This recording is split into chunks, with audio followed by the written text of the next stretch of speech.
চলো আজ তোমাদের সাথে পরিচয় করাবো এমন এক গোলকিপারের যারা কলকাতা লিগটাকে ফলো করতে আজ থেকে 10 বছর আগেও ভালোভাবে, যখন কলকাতা লিগের জনপ্রিয়তা তুঙ্গে, ঠিক সেই সময় কলকাতা লিগে কিন্তু এক গোলকিপারের আবির্ভাব ঘটে এবং ছোট দলে খেলে সে হয়ে গেছিল কিন্তু বড় গোলকিপার। নাম ঝন্টু মণ্ডল।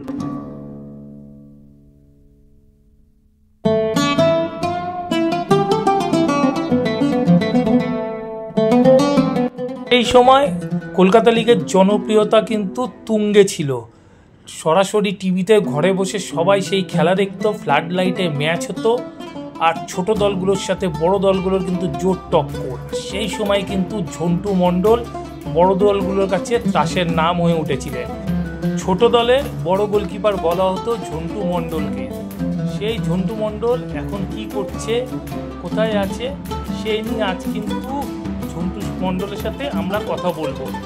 তার সাথে আছে ঝন্টু মণ্ডল গোলকিপার। তো ঝন্টুদার সাথে আমার ব্যক্তিগত সম্পর্ক দাদাভাইয়ের মতন। তো ঝন্টুদাকে আমি তুই করেই বলছি। তো ঝন্টুদা, তোর ফুটবলে আসাটা কিভাবে? আসা ফুটবলে আমি আগে ক্রিকেট খেলতাম, দিয়ে আমার দাদা এক বললো যে ফুটবল খেলবি, দিয়ে আমি বললাম হ্যাঁ খেলবো। দিয়ে গোলকিপার বলছে পজিশনের খেল, দিয়ে সেই থেকে আমার ফুটবলে আসা, সেই যে খেললাম সেই থেকেই আমার কলকাতা লিগে। ঝন্টুদা, পরের প্রশ্ন হলো, কলকাতা লিগ তুই দীর্ঘদিন খেলেছিস, কোন সময়টা তোর সব থেকে ভালো কেটেছে? 13-14 police club, police athletics club.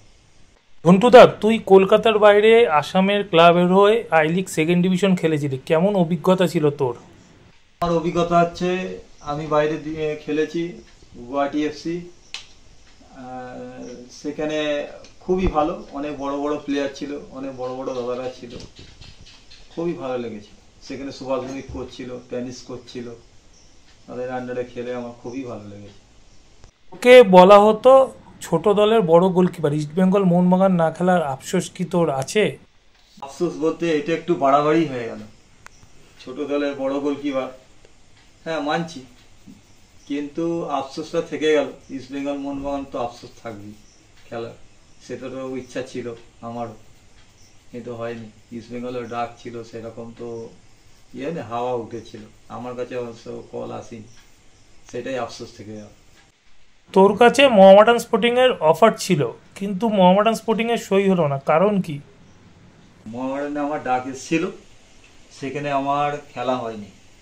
রঘুনন্দী coach ছিল সেই সময়, আমাকে ডেকেছিল, আমি গিয়েছিলাম, সেখানে মোহামেডানে সাইন না করিয়ে আমাকে এরিয়ান্সে সাইন করে নিয়েছে। এটা খুবই আফসোস থেকে গেছে। ঝন্টুদা, তুই দীর্ঘদিন কলকাতা লিগ খেলেছিস, অভিজ্ঞ গোলকিপার, তোর কাছে ফেভারিট কোচ কে? আমার ফেভারিট কোচ হচ্ছে আমার সময়ে দেখা সুভাষ ভৌমিক। ঝন্টুদা, তুই এই মুহূর্তে কলকাতা লিগ খেলছিস না, তোর আগামী দিনের পরিকল্পনা কি আছে, একটু যদি বলিস।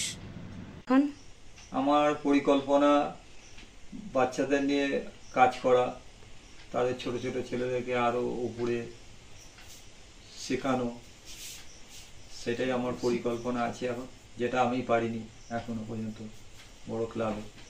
সেটাই আমার পরিকল্পনা, তাদেরকে নিই, তবে আমি করাচ্ছি, চেষ্টা করছি, সেই বলে আমার ধন্যবাদ। ঝন্টুদা, তোর সাথে কথা বলে অনেক ভালো লাগলো, আগামী দিনে তোর জন্য অনেক শুভেচ্ছা রইলো, খুব ভালো থাকিস। ধন্যবাদ।